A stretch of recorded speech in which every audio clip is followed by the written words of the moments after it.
All right, folks, this is the end of our day today.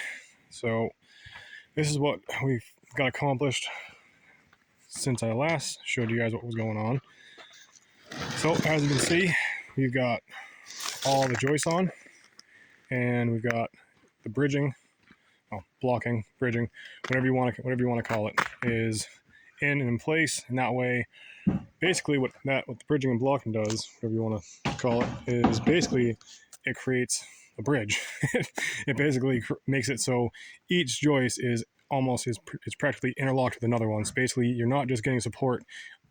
And when you step on one joist, you're not just getting support from that single joist. You're actually distributing and dispersing the weight in between the joists that are adjacent to it as well. And it just kind of gives it a little more rigidity.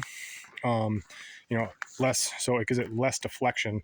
Honestly, I was bouncing on that thing a little bit before we actually nailed off the other end, and it had some bounce. And then once I actually nailed it down, I still had a little bit of bounce.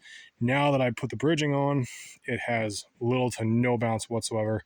It's sitting soundly on the center carrying beam, and it's just awesome. Unfortunately, the center carrying beam, it didn't quite land in the center. See, my bridging is center of the joist, 8 feet that way, 8 feet that way.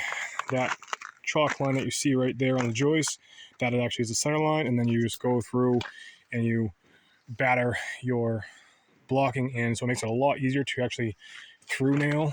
You can through nail all of your blocking by doing that, and it doesn't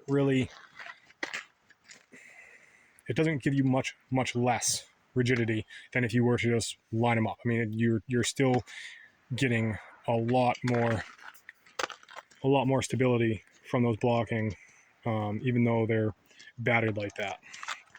But as you can see, the center carrying beam actually does taper. I'm step here.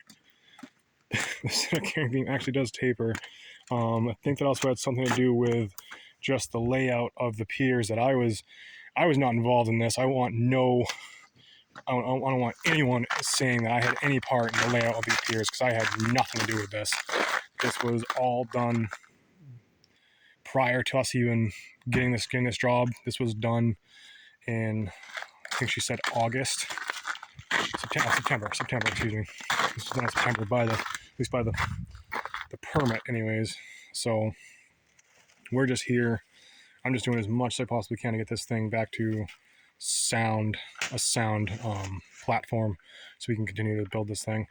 But it's definitely come a long way since we've been here. Unfortunately, I can't fix all the mistakes that I see. I can only just do what I know needs to be done from this point on, and do it to the best of my ability and knowledge. So that is that. If you got any questions, put them in the comments, and any concerns, put them in the comments too. I mean, I think we're doing a pretty good job given the circumstances that we're under right now. I think we did a pretty bang up job getting it back to where it really should be. Also, they are rough sawn joists, but obviously you still need to put your joist hangers per code. I actually have to get a double for that one, and there's the triple down there. Unfortunately, they don't even make a triple for rough sawn, so those are just going to have to be corner brackets. But will still suffice per code. And yeah, so we're just going to keep on plugging away at this one, on Monday, and see where we get to. All right, stay tuned, guys. There's more to come. Bye.